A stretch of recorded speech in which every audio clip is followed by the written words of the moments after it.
Well, thank you all very much indeed for coming.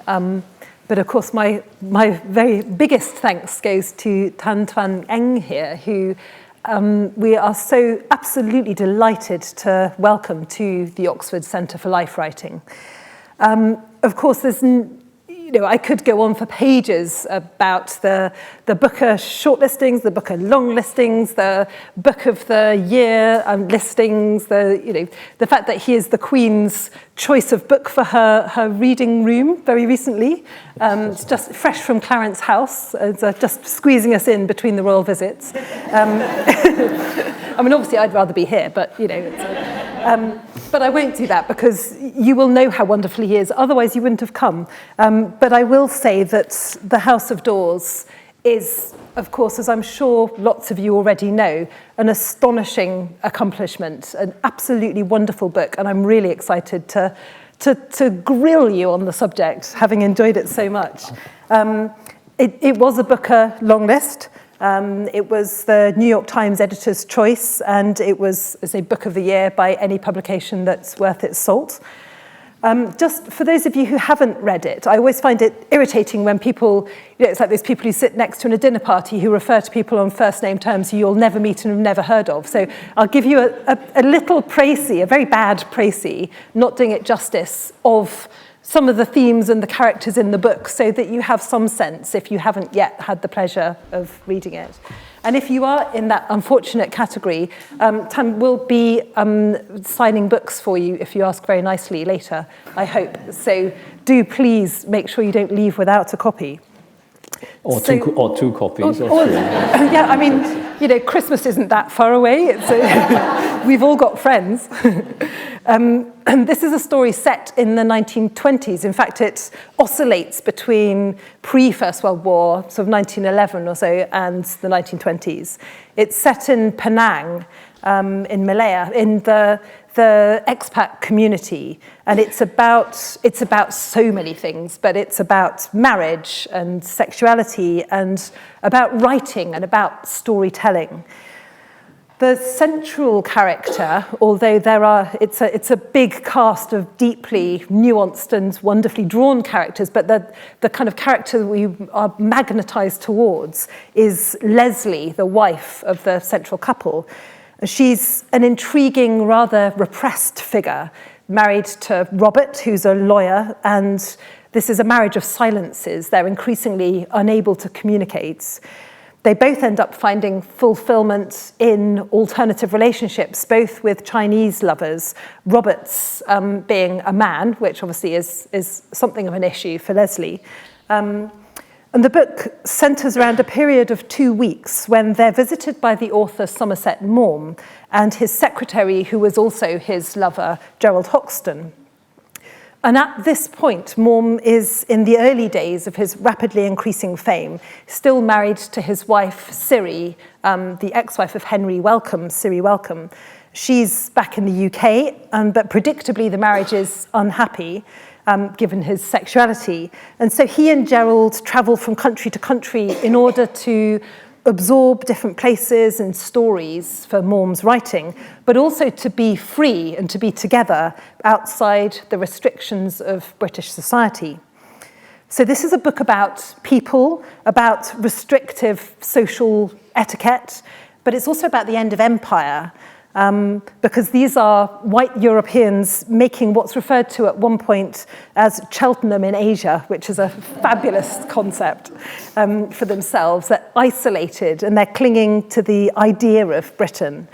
It's a very particular moment in history when the empire is crumbling. But it's also the beginning of the Chinese Republic, which is happening off-screen, as it were. And there's a murder and a court case thrown in for good measure. So that's all I'll do in horrid paraphrase, but just so that it gives you a sense. And I thought that if you wouldn't mind, you might just begin by reading us a little passage, perhaps from the beginning, to give us a flavour of the texture of this book. Yes, thank you. Thank you, Kate, for that really flattering introduction.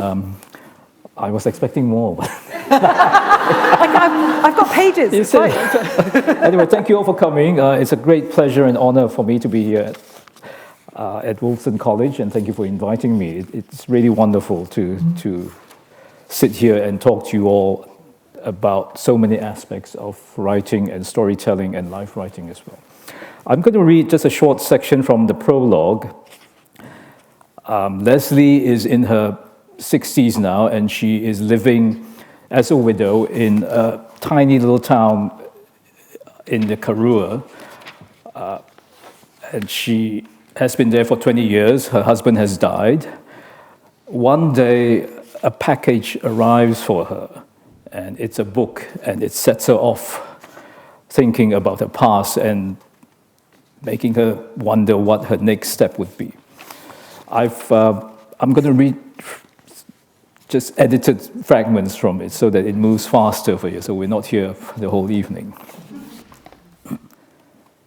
Prologue, Leslie Doornfontein, South Africa, 1947. A story, like a bird of the mountain, can carry a name beyond the clouds, beyond even time itself. Willie Morm had said that to me many years ago. He has not appeared in my thoughts in a long time, but as I gaze at the mountains from my stoop on this autumn morning, I can hear his thin, dry voice, his diction precise, correct, like everything else about him. In my memory, I see him again, on his last night, in our old house, on the other side of the world, the two of us on the veranda behind the house, talking quietly, the full moon, a coracle of light, drifting above the sea. Everyone else in the house had already retired to bed. When morning came, he sailed from Penang, and I never saw him again. 10,000 days and nights have drifted down the endless river since that evening. I live on the shores of a different sea now, a sea of silent stone and sand. Her reveries are interrupted by the arrival of a postman who drops the package off for her. And I continue from there after that. I watched the postman as he pedaled away and disappeared down the road. Returning to the table, I sat down, drew the parcel towards me, and examined it. There was no written address. There was no address on it, but the postmarks, smudged like aged tattoos. They told me that it had been mailed from Penang sometime in September 1946. The tangle of overlapping addresses by different hands had somehow managed to pick up my wind-blown spoor. The package had been sent to Robert's old chambers in London before being forwarded to our solicitor in Cape Town, and almost half a year after it had been posted from Penang, it had found me on this sheep farm 15 miles outside Beaufort West. I cut the twine with my fruit knife, inserted its tip into a fold of the wrapping, and with 2 or 3 brisk strokes, filleted the package open. The corner of a book appeared. I peeled away the wrapping until the title revealed itself. The Casuarina Tree by W. Somerset Maugham. There was nothing else in the package, no letter, no note. I turned the book over in my hands. Robert collected first editions, and he had all of Willie Morm's books, his novels and his short story anthologies, the plays and the essays. It crossed my mind that this volume in my hands was a first edition too. The colors of the tropical trees and the blue sky on its dust jacket already faded. The table of contents listed half a dozen stories. I thumbed the page of the last one. Murmuring the story's opening paragraph under my breath, I found myself instantly transported back to Malaya. I felt a heavy tropical heat smothering me, thick and steamy, and the pungent, salty tang of the mudflats at low tide clogged my nostrils. I checked the title page, but there was no inscription nor a signature. Printed underneath the title was the arcane-looking glyph Morm placed in all of his books. This particular one, however, was slightly different. Some unknown hand had drawn a thin black vertical rectangle around the symbol, enclosing it in the center. Running from top to bottom was another straight black line, bisecting the frame precisely in the middle. I frowned, puzzled. An instant later, I saw it. I understood what the lines were telling me. Carefully, as though fearful that any sudden movement would dislodge the rectangle around the symbol, I set the book down on the table. The open page arched slightly in a passing breeze, then flattened out again. I leaned back in my chair, my gaze fastened on this glyph, this anchor embedded in the paper. Thank you. There is so much, even just in what you've read, that would keep us talking for about the next 5 hours. But so we will come back to that glyph, because these symbols are so important, and this wonderful intertextuality of Somerset Maugham, or Willie Maugham as he's known throughout the books, works actually being present in this book, and the characters relating to his works while we're also watching him write them. I mean, there's so much to unpick there. But within the first line or two, you mentioned voice and the precise diction of Willie Maugham. And the voice of your characters, particularly of Willie with his stutter, or his stammer, is so important, but also your voice. So I wonder if we could start, perhaps, I want answers to all of that, but I wonder if we could start with Willie, with Somerset Maugham himself, and with the creation of his voice, because what do you do when you have a real, well-known author with a very distinct voice who you have to make real in your text and make him fit your purpose? How does that work? Well, it was very difficult to start with. When I had the idea of this book, I wanted to replicate his style of writing and his voice from his books and his short stories. So I attempted that, but it just wasn't working for me. It just felt hollow and false. So eventually I abandoned the attempt and just tried to write it in my own idea of what he would have sounded like. I did a lot of research in terms of listening to him, because on the internet you can find clips of Willie introducing his plays or his films. I listened to that, and I read his letters and his journals, which I feel they give a more authentic voice of the writer, because he's revealing himself in his journal. So that's very useful if you're writing about a real life character, and is that you have to look past the writing that he writes for the public and go into his personal writing, and that's extremely useful. You see all his foibles and his quirks. Capturing his stammer as well was particularly problematic, because it slowed down the narrative. Yeah. Every time you want to show the reader that he's a stammerer, you don't want to keep saying, oh, Willie stammers. It gets very tedious. So I had to find a way to do that. So what I did was I broke up his conversation at random. I didn't care where it was, but I would just suddenly have a pause here. ...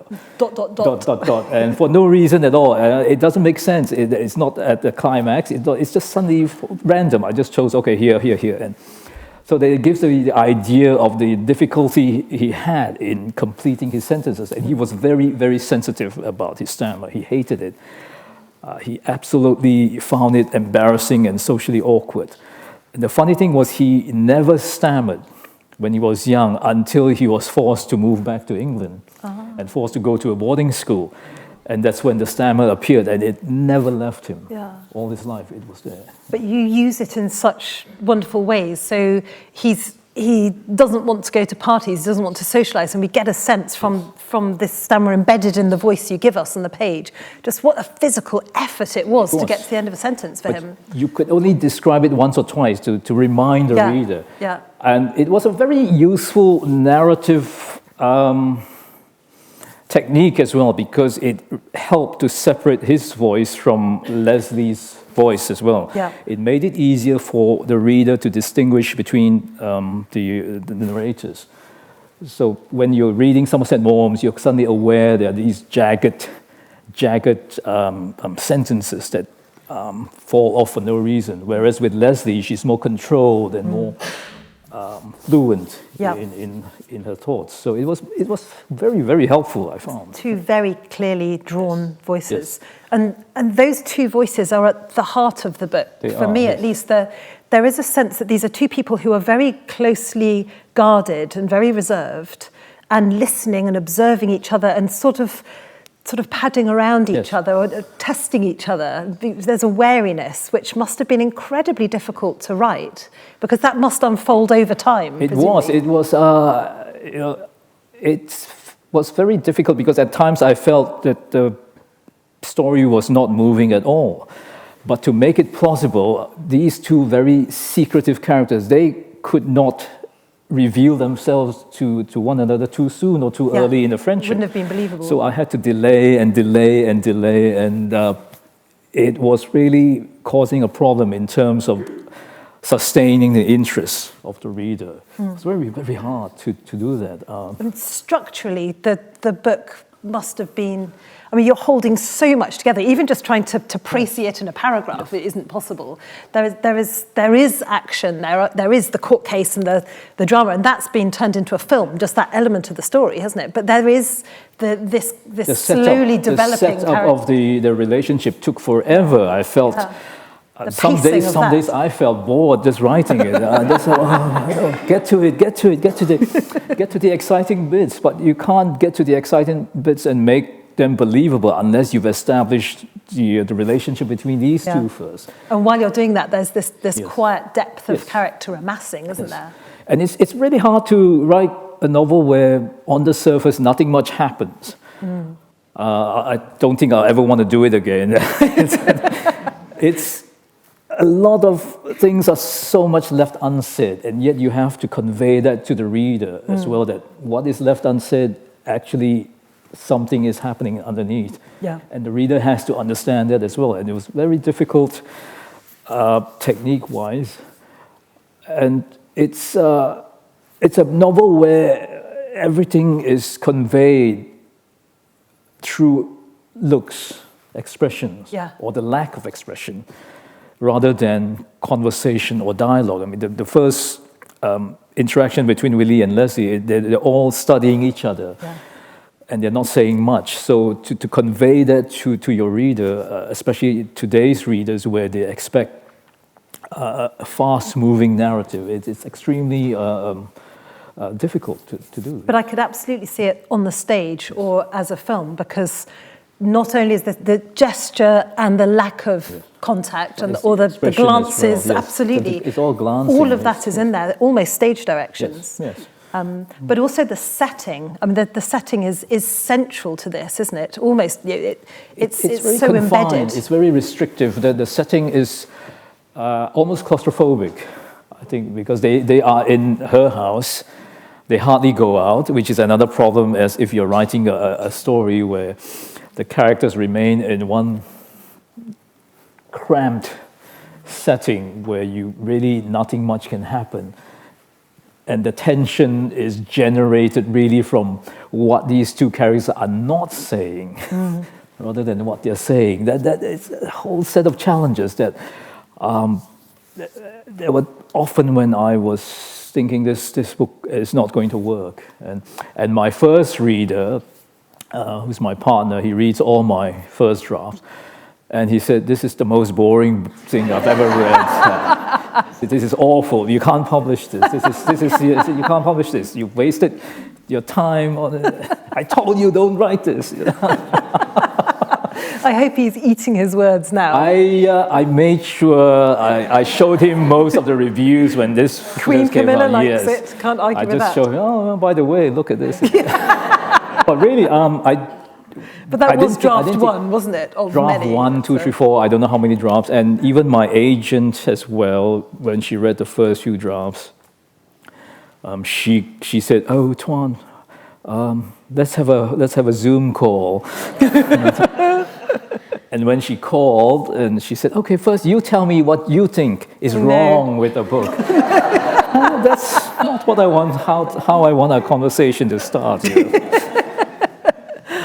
It was extremely frustrating and frightening. And finally we said, let's bring in a fresh pair of eyes, because by that time I had already worked on the manuscript so many times. I've lost count. I've lost all objectivity. Yeah. I didn't know whether it was good or bad. So we got Francis Bickmore from Canongate. I was not signed to Canongate at that time. I was still with my first publisher. But Francis had been hovering around. Every 2 or 3 months, he would send me an email. So how's it coming along? So we got Francis to read the manuscript. He took forever. Really, I thought. So when he finally came back to me, he said, yeah, we want this. And being a nice, polite Asian, I always trying to give people a face-saving way. I said, are you sure? Because you can say no, you know. No, he said, want it. It just needs a few fixing. Yeah. That's all. And yes, and then we worked on it. And that's it. But I think for me that it didn't even strike me reading it that not a lot happens at the beginning. I mean, a lot happens in the second half, yes. But it has to be slowly unfolding. But because the voice that you find to write in, let alone the voices of the characters, but the voice that you develop is so stylistic, so true, and that you're immediately enfolded in this claustrophobic but also fragrant and very much of its time world. And I can't imagine that was easy to achieve, because you could keep us sort of hovering in that world forever without having to have too much going on, because it's so wonderfully strong and so evocative. I can't imagine that it wasn't exactly like that at that time. I'm happy to take your word for it. So how did you find that voice yourself, and how did you do the research to conjure up Penang at that time? Well, the research was much easier. Again, read a lot of journals, diaries, looked at old photographs, and just tried to place myself there in those times. The voice, I was looking for a very stripped and pared back style, mainly because a lot of critics said my first 2 books were florid and overwritten, so I said, okay, fine, yes. So I wanted that really dry tone as well. But of course, that's very much like Somerset Maugham's own writing, isn't it? Yes. And how do you avoid parroting him and actually finding something of his writing, not just his diaries and letters voice, but his actual published writing? How do you sort of echo that or mirror that? Well, I reverted to his journals, and I used some of the phrases that he liked using. I used that as his dialogue. I had him speaking those words instead of just writing. So he speaks those words that I found. For instance, he said money is the sixth sense that we all should have, because without that we're not going to enjoy life. So things like that. Having him speak the words that he had written, I felt brought the words alive, made him sound believable. So that was a technique I chanced upon, and I said, okay, this is very useful to do that. With Leslie, it was more difficult, because initially to start with, the entire book would have been written in the first-person narrative, including Somerset Maugham. And as I told you just now, I couldn't do it. I couldn't have Somerset Maugham speaking. So I decided that, okay, with Somerset Maugham, it would be in the third-person narrative. It would be, which again was very helpful because there was so much information about Somerset Maugham that I had to bring to the reader's knowledge for the story to work. So you can't have Somerset Maugham saying, I was born and I like it. He knows that already. Yes. So with a third-person voice, I could bring elements of his background and his biography inside there to make it sound believable. And by, I suppose, happy chance, I found that the contrast with his very worldly voice contrasted well with Leslie's voice, because Somerset Maugham had traveled the world, so his horizons were completely wide open. He had seen so much, and he knew so many things. Leslie's world was very confined. She was a woman in the early 1900s. Her life was constricted. She had never really traveled out of Malaya. So to have her speaking in the first person, I felt suited her well as well, because her vision was just this way. And again, it contrasted well with the two voices. It helped again for the reader to distinguish between the two characters. Because Leslie is telling us about her story, well, she's telling Willie about her story, but she's telling us about everything, and we see the world through her point of view. You're then faced with the problem that her point of view is very partial, isn't it? Some of her views aren't the views that we might have now on homosexuality, for instance. How do you navigate that?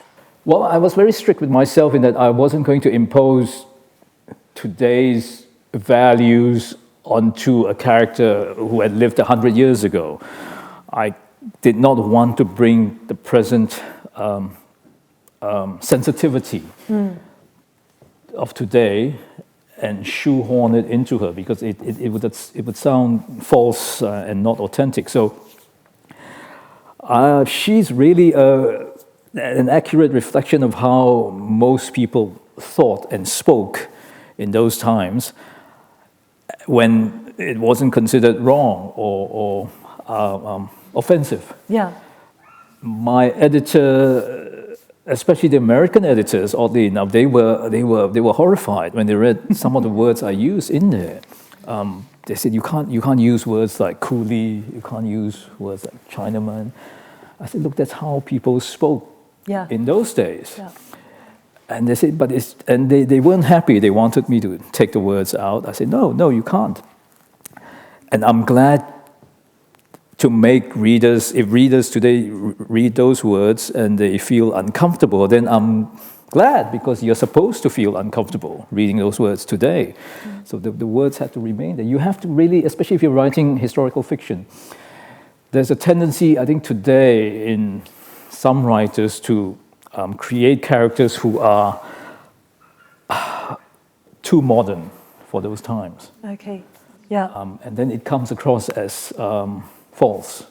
Interesting. It's really, you have to be quite ruthless about making your readers angry or uncomfortable, because you are presenting life and characters as they were a century ago, And you tread a very fine line very well between making us uncomfortable and making us think this is her world, this is all she knew. Yes. She's part of a system, but also not alienating us, because it is deeply sympathetic, almost feminist writing. And you hit upon, you bring up an important point. When I finished the draft and I read through it, I was quite taken aback by how quietly, what a quietly angry feminist novel it was. That wasn't my intention when I started. I had no agenda to convey. I just wanted to tell a believable, moving story. But when I finished that book and I read through all that, I thought, this is a bit too strong, isn't it? But I decided, yes, it should be, because if I'm writing a novel, a story about a woman who's lived 100 years ago, she is going to bump up against all the restrictions which society has placed around women in those days.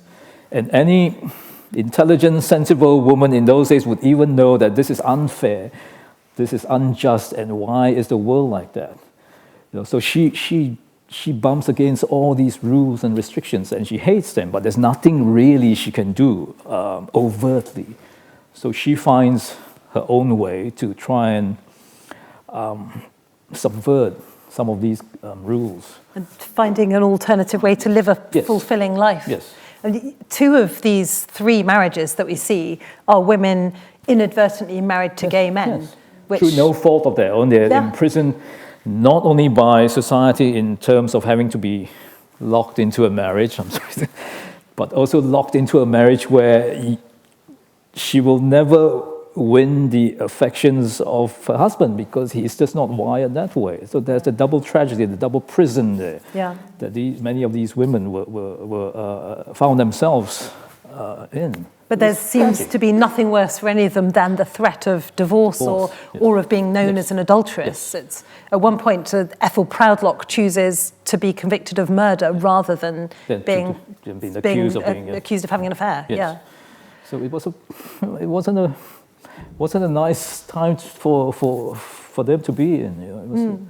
So that's again, and again, you know, if you're writing a novel set 100 years ago, you try not to lecture the readers. You let the story and the situation show it to the readers. Yeah.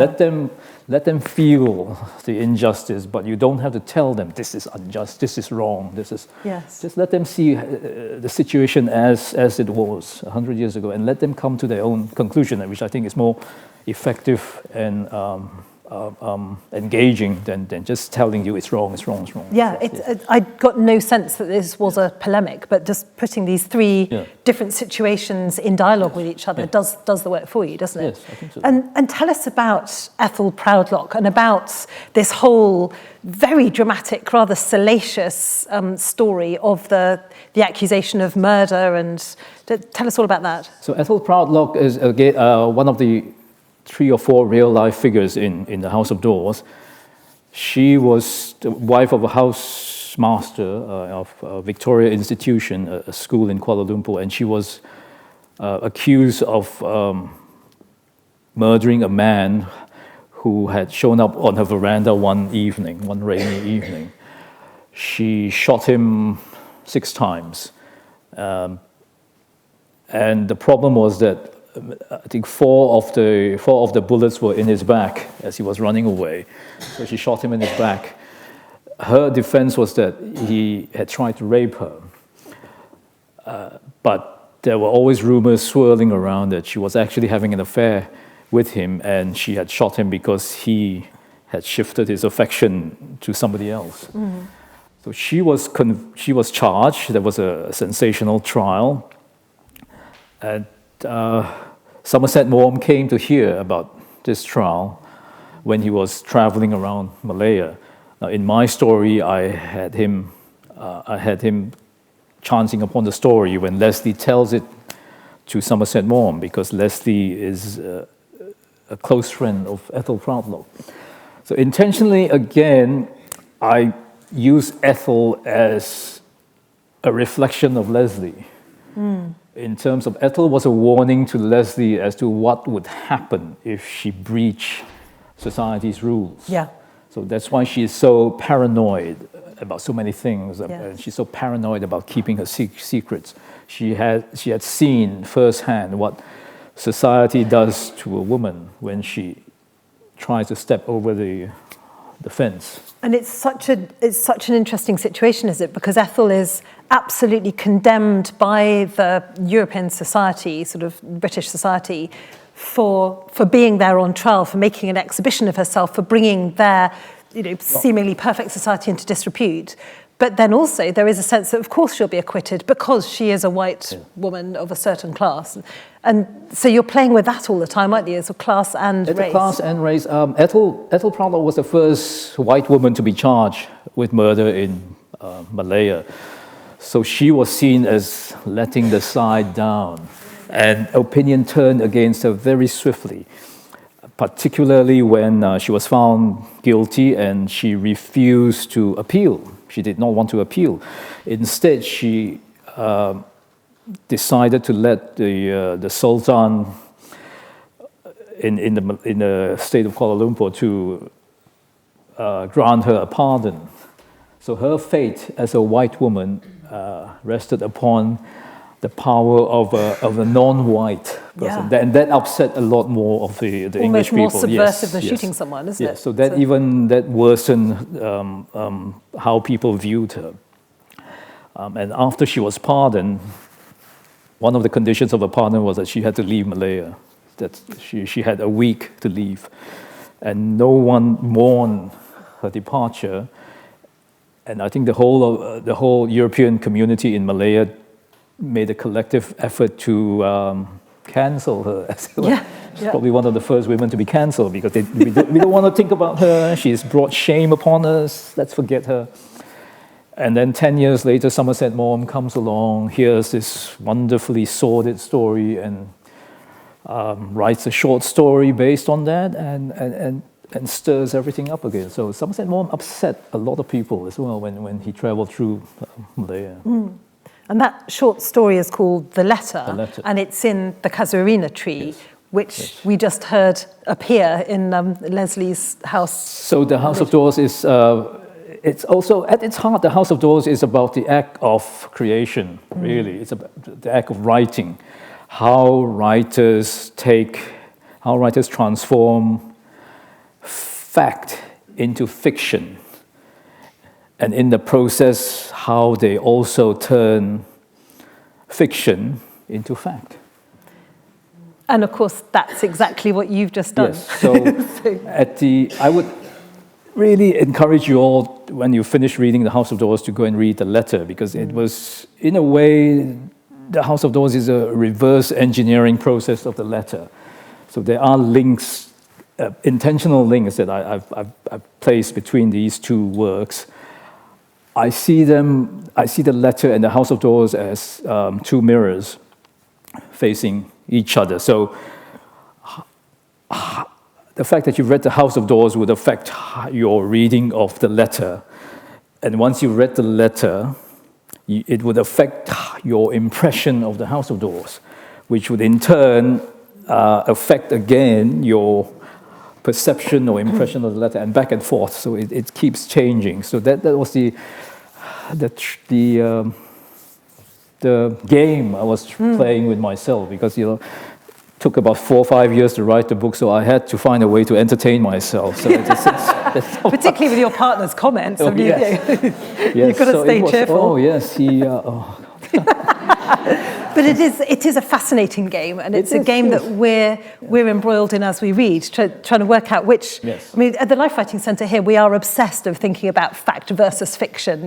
That's almost anything comes down to that. What do you make up and what don't you? And when we're writing literary biography, how does what we're creating speak to and speak about the work of literature? But then, of course, you've got another level, because you've got the actual trial as well, which isn't quite the same as Somerset Maugham's version of it, which isn't quite the same as your version of it. So there are many doors to open and close along this particular trail. Many doors and many mirrors. I think that in the end it comes down, that's the magic of writing, whether you're writing fiction or non-fiction. In the end, life itself is transformed by the act of writing. It's this magical process that somehow changes the world in some tiny little way, but it's wonderful. That's so wonderful. And so, going back to this idea of what you make up, there's the kind of creative response to fact, which is what this is. Why make things up? Why fictionalize fact? Are the silences in this story an opportunity or a problem for you? How does this work? Coming at fact as a novelist, how does it work for you? I think you have more freedom when you are writing fiction. You can explore what is not mentioned or uttered or voiced. What a poet said, fiction arises from the gaps in history. I think it was the novelist? Let's say it was, yes. Unless anybody else knows. Yes. So, of course, it's also safer. You don't get sued by the real people if you're saying this is fiction. But I'm quite safe because this happened almost 100 years ago. Some people have asked me that, you're writing about all these real life characters, so it must have been extremely easy. You just have to write down what they did. Yeah. But it was the reverse. It was actually harder because it is so restrictive. With Somerset Maugham, for example, I knew his personality, I knew his characteristic traits, so I had to tailor the direction of the story to his character. I wanted him to attend more parties so that there are more things happening in the first part of the book instead of just sitting at home and looking at Leslie. Looking at Leslie, looking at him, yeah. But he's not a sociable person. He hates parties, so I couldn't have him going all that. It was very hard to tailor. Do you feel the sort of shadow of history over your shoulder when you're writing like this? Not history, but knowing that this is a real person and I have to, respect the real person. But that didn't mean that I was too flattering. I respected him, but I accepted that he had a lot of flaws. He wasn't a nice person to begin with. So it's extremely difficult to write about real people.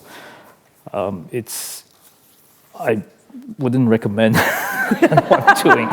You might not be talking to the right crowd. And this book, there's also Dr. Sun Yat-sen as well, the real-life Chinese revolutionary. Of course, I had to bring him in. Tell us about him. How do you manage the whole of the Chinese Revolution happening to the side while we're busy watching Leslie?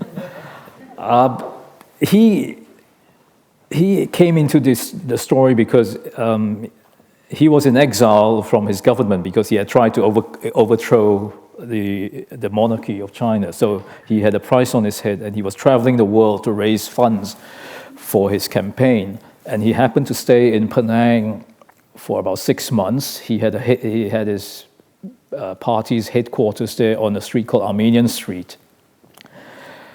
And when I was a child, my father would always tell me, I grew up in the 50s and 60s, and just a few doors away from the house where Dr. Sun Yat-sen had his headquarters.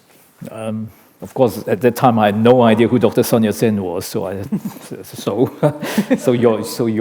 GP was staying a few doors away from you, fine. But later on, when I became aware of Dr. Sun Yat-sen, I found it fascinating that one of the most cataclysmic events of the 20th century, the fall of the Chinese Empire and to be replaced by a Republican government, all started in this little house, on this little street, on this little island, far away from where events were happening. It's almost chaos theory, isn't it? It's incredible. So I had to bring him in, but again, the problem was how. How do I bring this huge event into this book? So I decided that, again, through Leslie, Dr. Sun Yat-sen is viewed through Leslie's eyes as well. So again, her worldview is restricted. So she doesn't see what's happening outside her world. So that's how I decided to bring him in. And it was much more manageable instead of writing about this huge event. It also adds to Leslie's resentment that she doesn't affect history. Leslie is a person who is afraid of being forgotten by time, by history. And so that's why she was motivated to help Dr. Sun Yat-sen, because she felt that by doing so, she could play a little part, but still a part in this great fabric of history. And it gives her agency, doesn't it? She's translating for them in their little sort of ramshackle, very amateur-seeming office from which the entire Chinese Revolution comes. But her life is one that isn't built around agency or having her own voice. And even though her voice is so strong in the book, she spends most of the time telling someone else's story. She's telling the story of Sun Yat-sen and Ethel, So it's and that's why the opening sentence, a story like a bird of the mountain can carry a name beyond time itself. And it is true, Leslie telling her stories to Somerset Maugham that she hopes to be remembered somehow. Even through the telling of someone else's story, and I think that's what happens with life writing as well. You are actually transmitting somebody's life, somebody's memory, somebody's name across time into the future. You're sending a message out into decades from now, and that's so important, I think, to have absolutely. that. Particularly when it's a life that might be erased or forgotten. Yes. You have the opportunity to resurrect it in the public eye, put the take on it that you want, and hold it up and say, look, this person is worthy of remembering, and this is what we learn from these women's stories, who might seem to be the peripheral figure for these great men, but actually that, you know, Siri, Welcome, Leslie are very interesting women, and almost the men are on the side, aren't they? It's as I say, this is a deeply feminist book. Wasn't good intended for to you. be. Sorry. But talk to me about symbols. Was this glyph that you told us about at the beginning? There are key symbols that return. They almost sort of chime. There's a resonance throughout the book that you play on beautifully. That whole is a structuring device, but they also kind of colour and flavour the book. The casuarina tree itself, the doors, and this insignia, this glyph that Somerset Maugham uses. Tell me about those. Somerset Maugham's a Moorish symbol which his father had chanced upon in North Africa, and his father used it as his own logo, and Somerset Maugham adopted it as his own as well. So you see in the older editions of Somerset Maugham's books, there's always that symbol there, which I've asked my publisher to put in to include in the title page here, and which for the paperback edition of the first few runs, they forgot. So I had people asking me, what is this symbol? And I said, it's in the title page. They said, no, it's not. And imagine my embarrassment. I said, oh, you're right. So this symbol, it's very potent. I think it's a symbol against the evil eye. And Maugham used it on almost all his personal belongings, his matchboxes, in his stationery. So it's a symbol which Leslie somehow uses as well as a form of communication.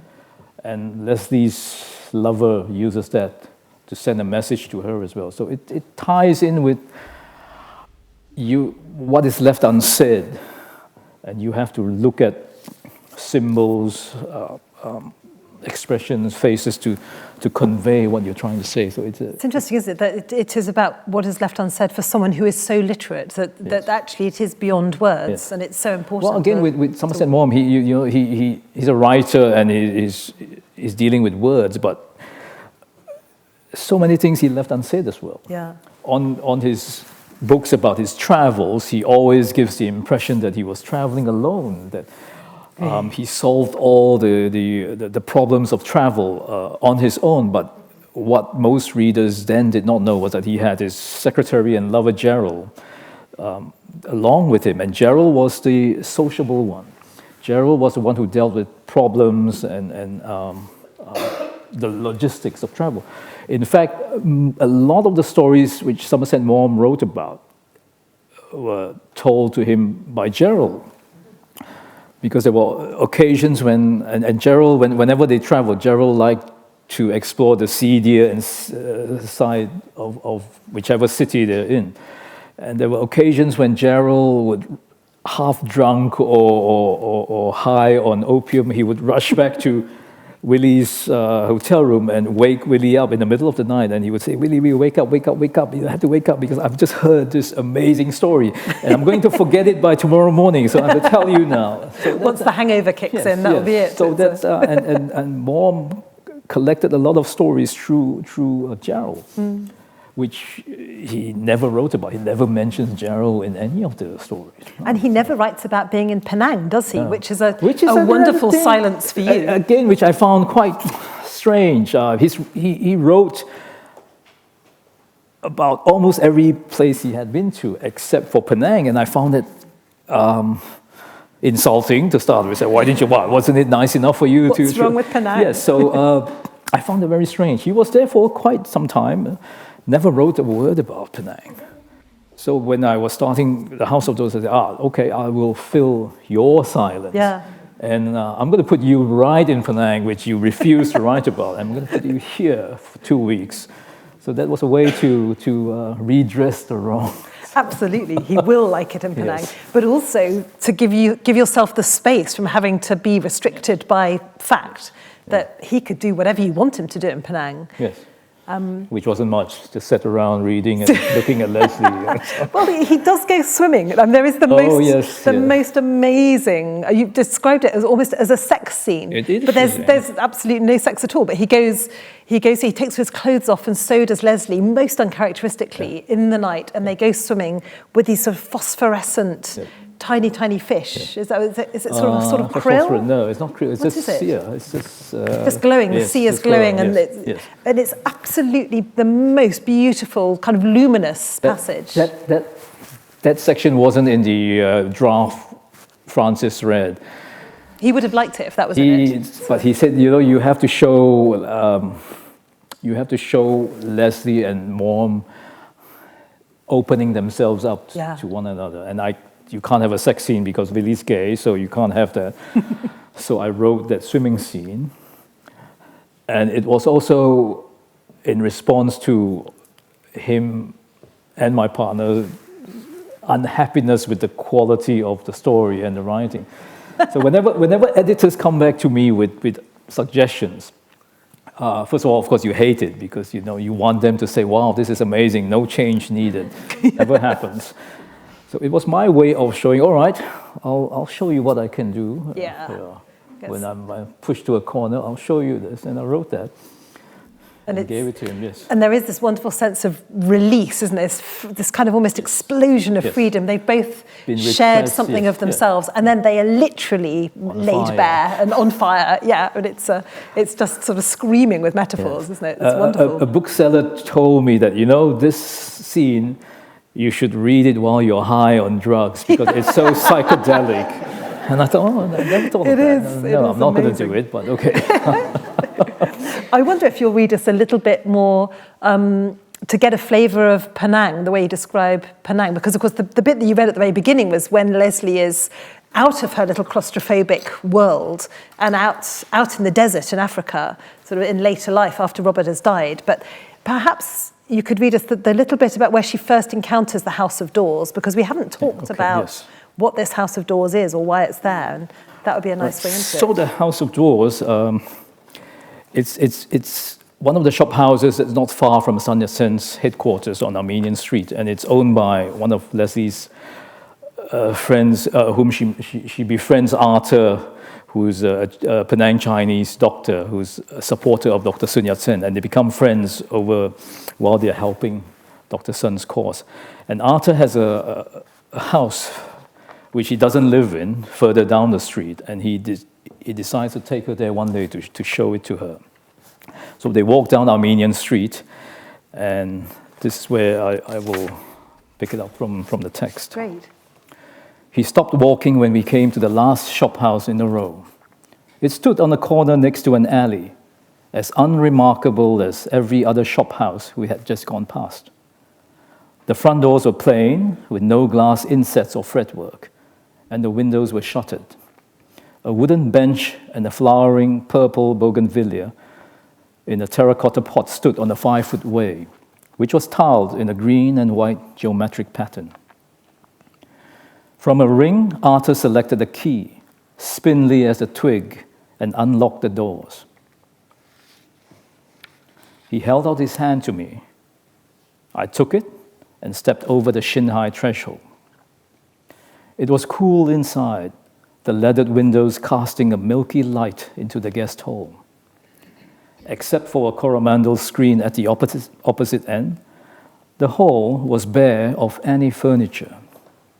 The walls, however, were hung with wooden doors painted with birds and flowers or mist-covered mountains. The upper halves of some of the doors were decorated with intricate fretwork of dragons and phoenixes. I got them from houses and temples that were about to be torn down, Arthur said. It always made me so sim tia. He used the Hokkien word for heart pain, knowing that they were going to be chopped up into firewood And one day I thought, why don't I buy them? My grandfather had left me this house, and it was standing empty. It's a good place to store them. I went over to the pair closest to me. They were carved with vertical, sinuous strokes of Chinese calligraphy, papered in gold leaf. Carefully, I lifted the lower corner of one of the doors, half an inch away from the wall. I knew I wouldn't see anything, of course, but I was disappointed when I found only the lime-washed wall behind it, and not a doorway leading into another room, perhaps into another world. He was waiting for me by the Coromandel screen. I hesitated. It suddenly occurred to me what people might say. I was a white woman alone in another man's house, and not just any man, but a Chinaman. He looked across the length of the hall at me, and then, without uttering a word, he walked back to the front doors and flung them wide open, exposing the interior of the house to the street. The thought struck me that perhaps he was more worried about what people might say about him being alone in a house with a white woman. I followed him behind the screen and down a short corridor. Emerging into the dining hall, I pulled up abruptly. "Goodness," I said. The walls here were also covered with doors, and hanging from the ceiling beams were more doors, carefully spaced apart and suspended on wires so thin they seemed to be floating in the air. We walked between the rows of painted doors, our shoulders and elbows setting them spinning slowly. Each door pirouetted open to reveal another set of doors, and I had the dizzying sensation that I was walking down the corridors of a constantly shifting maze, each pair of doors opening into another passageway and another, giving me no inkling of where I would eventually emerge. Thank you. I feel like I need to go and buy a lot of doors. I want a house like that. It's so rich in symbol, isn't it? I'm immediately thinking of Ibsen's The Doll's House with Nora slamming the door at the end, opening the door to sort of a new life, new women. But also, just the wardrobe and the Lion, the Witch and the Wardrobe, this kind of sense of going and pushing past all the fur coats, a portal into another world. And this is another world for Leslie, isn't it? It's a maze for her. It's a shifting maze. So where she emerges is really up to her. The choices she makes. And that's the thing, she has control over what happens in that house, where she doesn't have control over the rest of her life, over what her husband's doing. But this is her sanctuary, isn't it? These are doors of opportunity. Yes. And if you've been to Penang, or if you looked on the images online, those houses have the most beautiful doors, really, really intricate wooden doors, beautiful. And the tragedy is that a lot of these houses have been torn down, so along with all the and we're being, even then, it was an act of reclamation then, wasn't it? But so much more so now. So it's again, my feeble attempt to capture a moment in time, to preserve these doors, even if it's just within the pages of a book. It's very sad. That's a poignant but also very hopeful way to end, I think. That this is your act of reclamation. You've preserved in time a moment that we can never go back to, a sort of moment of innocence pre-First World War, a moment on the edge of empire, a moment with beautiful doors, and you've made something so beautiful out of it. So questions from the audience, but first, thank you so very, very much. Thank you very much, Kate. It's a pleasure. Thank you.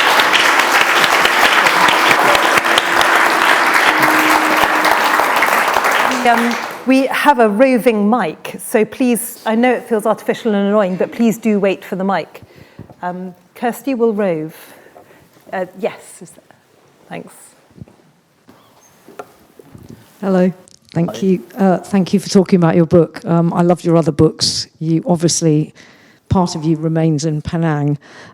You're very much a Malaysian writer.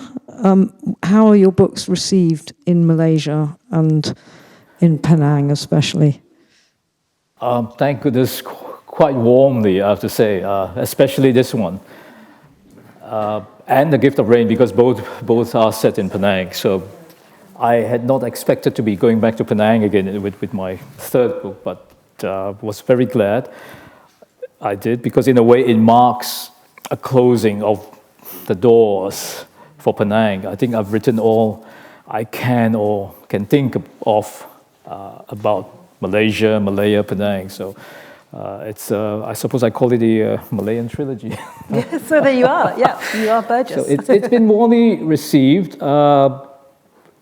And last year at the Georgetown Penang Literary Festival, we had an event where it was held in the Somerset Warm Suite in the Eastern Oriental Hotel. So it was quite a wonderful feeling to be coming full circle, as it were. It's been, yes. Yes, Patricia. That's the mic. Oh, she's got the mic. It's a wonderful book, it really is. You. Many people last Christmas had copies from me. I wanted to ask you a very simple question. When did you come up with the idea of the title? Because the title is crucial. Did it gradually come upon you, or did you always have that image of the House of Doors at the back of your mind? Well, I have to admit, I have to confess that the title wasn't mine. It was actually my editor, Francis's. What would you have called it? I had other titles. Bird of the Mountain was one, because I felt, yeah, it's nice, isn't it? Yeah. No, everyone hated it. Everyone hated it. They just said, what does it mean? And so I asked him, what does House of Doors mean? But Francis said, why don't you just call it House of Doors? And I said, okay, fine. At that stage, I was quite exhausted by all the back and forth. Whatever. I wasn't going to argue with him. But in the end, I grew to like it. The problem is, my objection when he suggested the title was that there are so many books with the house of something, isn't it? The house of this, the house of that. And I did not want to add to all that. But in the end, I just said, fine.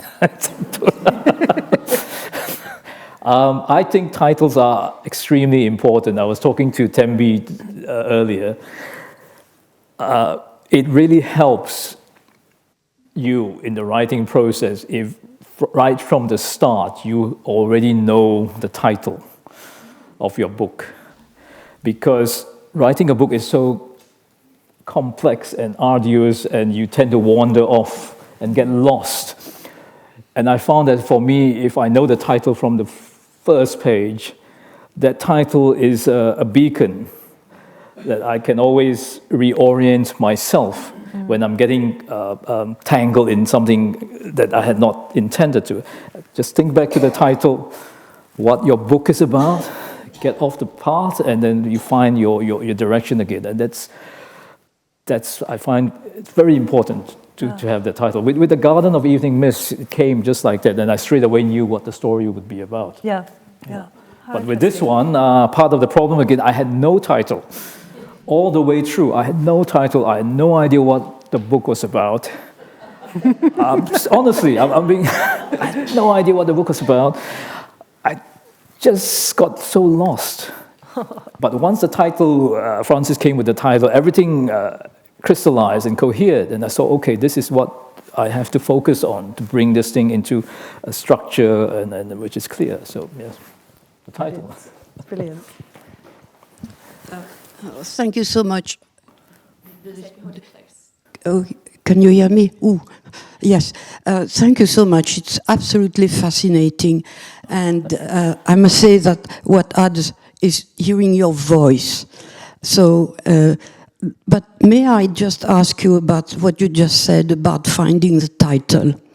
A few years ago, I was at an event where Ian McEwan was there, and I asked him when did he find the title of his book, Atonement?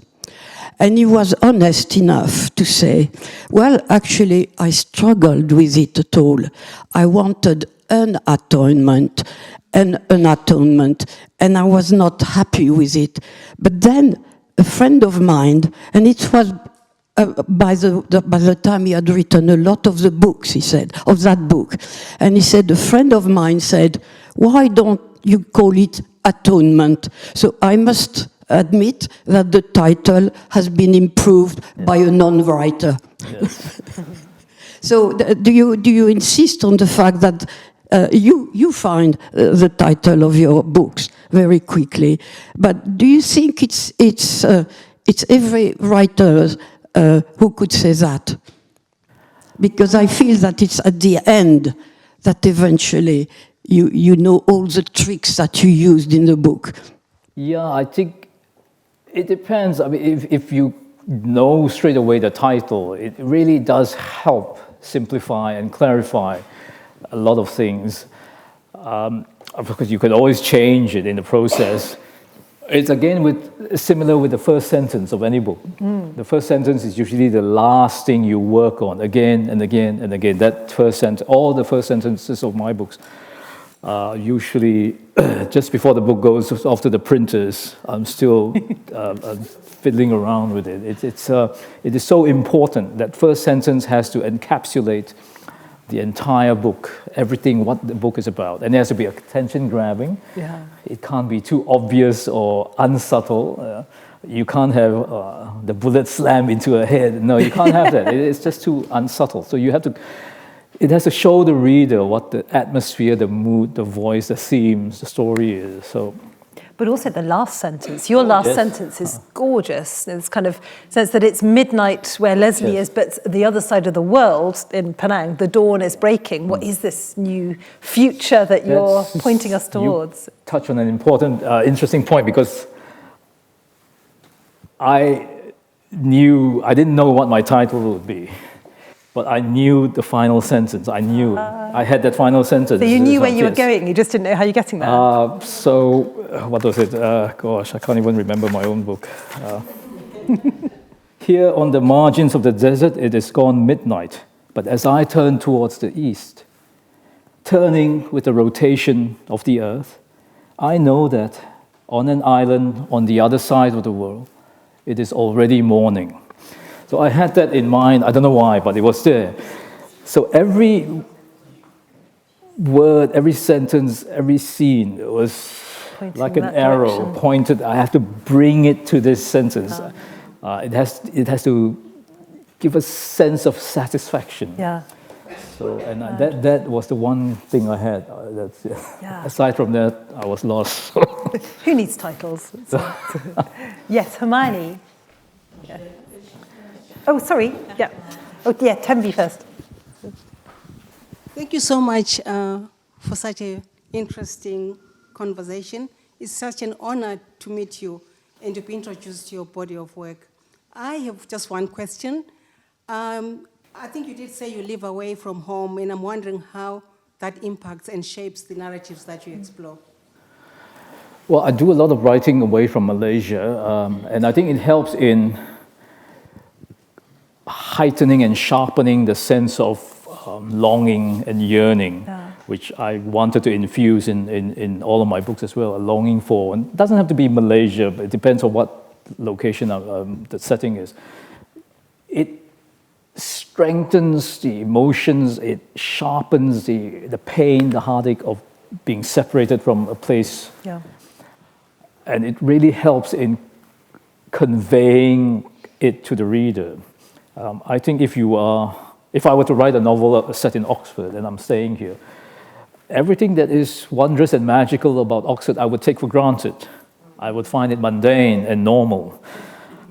But if I pull myself away from Oxford and then I start thinking about my memories of Oxford, they take on this otherworldly clarity and emotion and mood. Yeah. And nostalgia is a word we haven't mentioned amazingly, Nostalgia, but actually yes. we could have done many Yes. times. And writing is so hard, so difficult that any trick or technique that you have and that can help you in conveying the emotions, I think is useful. So you just have to be ruthless and use it and not be shy about it. Brilliant. Hermione. That was so wonderful. In the context of the Life Writing Centre and speaking as a literary biographer, I'm obviously very gripped by your relationship to writing about real people, and you talked very wonderfully about the difficulty of that. I'm aware that in fiction there is quite a freedom to fill in the gaps, the things you feel as a literary biographer you can't do, you can't make it up. But if I read, for instance, Colm Tóibín's The Magician about Thomas Mann, or if I read Hilary Mantel on, Thomas Cromwell in Wolf Hall, there's no limit to what they feel they can make up. You talked about respecting the real person. Do you feel there are things you can't make up about your real people, even in fiction? Well, I have this rule about not just writing about real life people, but about real life location, in that I can't subtract, I can't remove, I can enhance or add a bit on to make it easier for the reader to understand the story I'm trying to tell. So it's a very difficult balancing act, and it brings in the question of ethics as well. How far can you tear down somebody who really has no opportunity to ever respond?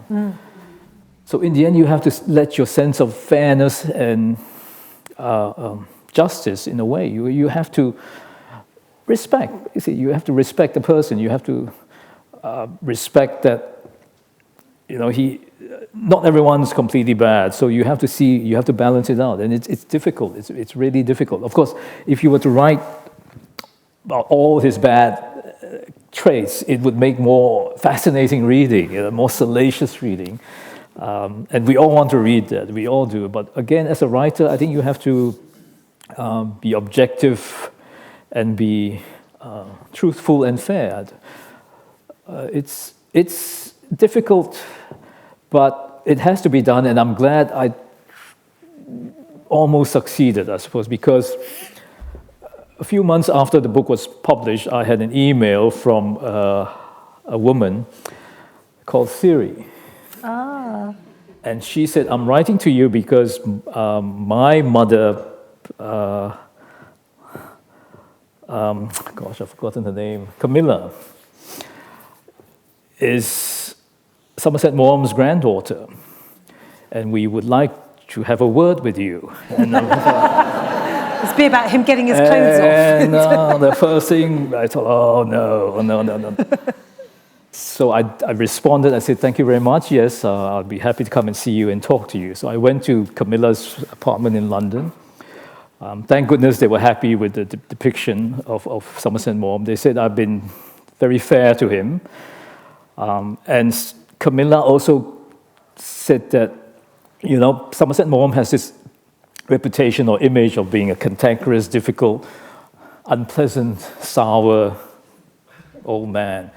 But her memories of him were that of a very warm and kind grandfather. Camilla and her brother Nicholas used to spend their summers in his villa in the south of France.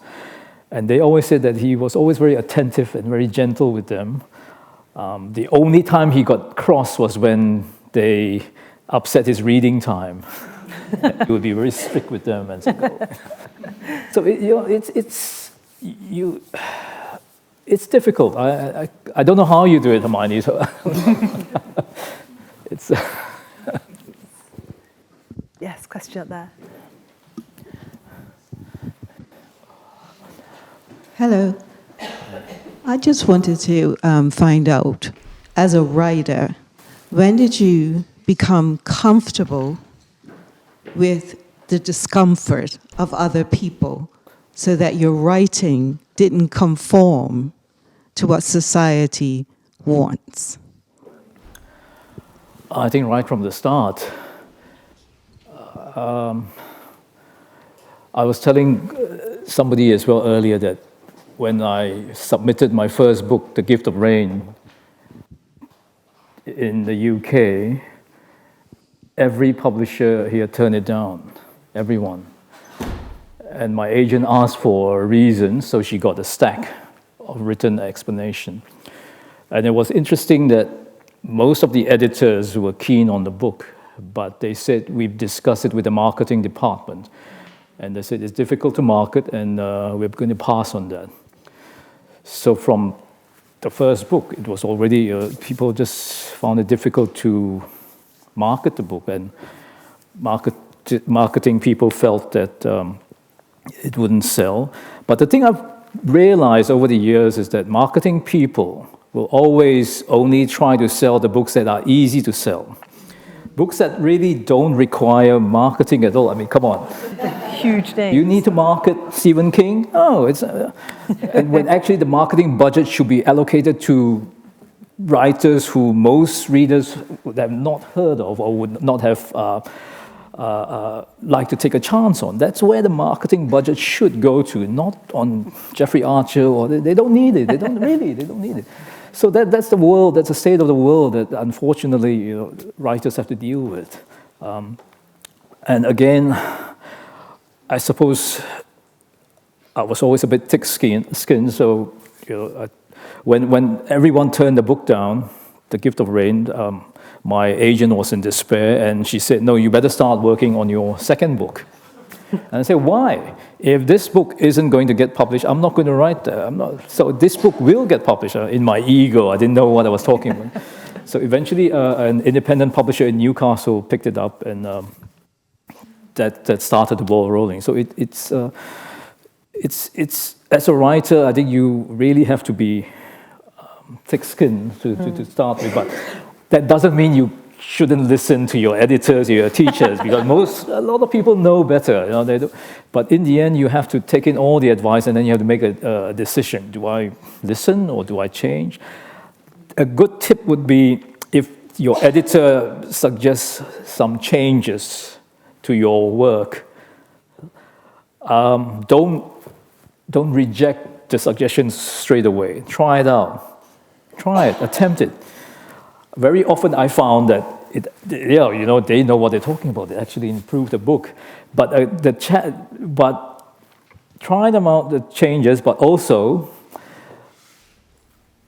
just say, okay, again, I'm going to show you what I can do. You want me to do this change? I will blow you away with what I can do. So that it's a good challenge for you to improve as a writer as well, and also, of course, to show them, to rub their noses in it. Look at this. But don't reject the advice straight out. I've met a lot of unpublished writers because one of my friends is an editor, and she sometimes used to show me stuff that she was working on, and we would say, oh, she should do this, and she would tell the writer, said, we should change this.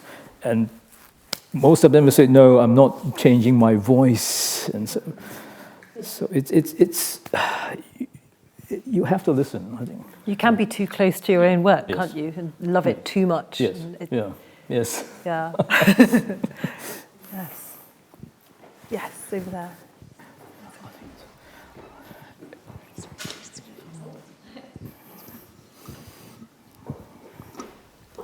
Thank you so much for a really interesting talk. You bookend your book in South Africa, whereas the main part of it happens in Penang. And I just wonder whether that was in your mind when you started, or whether this was something that developed as you continued with the book. Well, it was, I had that in mind, an isolated part of the world for Leslie to spend what she thought would be the rest of her life, because in a way it's to punish her for what she's done. Yes, she has to be purified. It's a 40 years in the desert, basically. And also for the terms, for the reasons of the plot. Now, I always come back to the mechanics of writing. Everything has to be in service of the plot. Mm-hmm. I needed Leslie to be in a location where she can't have easy access to the news of what's happening outside the world, so that when the package arrives on her doorstep, the effect is becomes stronger because it's out of the blue. She has no idea where her friends, what had become of her friends. She really didn't know what had happened with Somerset Maugham. So she's isolated. That's really for the story to work. I can lie and say, it's all theoretical and thematic, but ultimately, many of the decisions took really is to make the plot believable, authentic, engaging, and strong. It really comes down to that. For me, as a writer, it really has to work behind the scenes. Sorry to disappoint.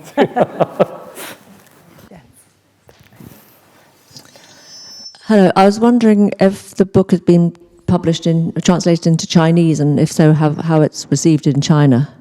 No, it hasn't been. So I don't know how it would be received because of the presence of Dr. Sun Yat-sen in there.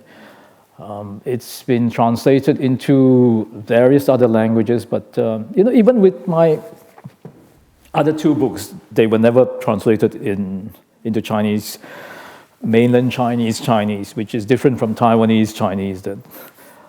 So it's interesting, and I'm not keen for my books to be translated in mainland China anyway because of the piracy problems there. I'm not going to get any royalties. So that's it's again down to practical reasons as well. I don't. Great. There's a question here at the front. Thank you for your books. I really enjoy them. Thank you. So you've written about Somerset Maugham. What would you think if somebody decided to do the same with you? How would you like to be portrayed? Are there things you'd rather people didn't hear about? As handsome, intelligent. So we're going into the realms of fiction, why not? First of all, I don't think anybody would be interested in writing about me or reading about me, so there's no chance of that. It's something out of your control, isn't it? You can't control what is going to be written about any of us here. You can't. The best is just do what the royals say. Never complain, never explain. In a way, it would be flattering if somebody were to write about me, but you can't control that. I mean, Somerset Maugham couldn't control not just me, but so many people who had written about him over the decades.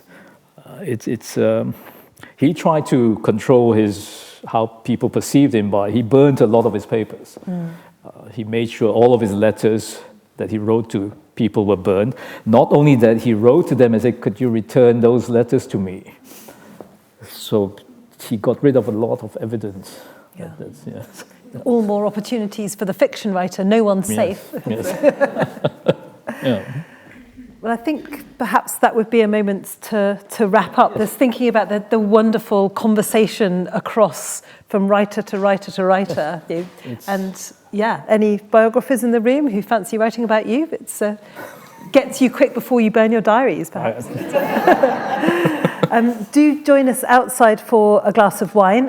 Hopefully there will be books there for sale and that you might kindly sign for us. I'd be happy to, yes. Thank you. Thank you all for your questions, and thank you very much.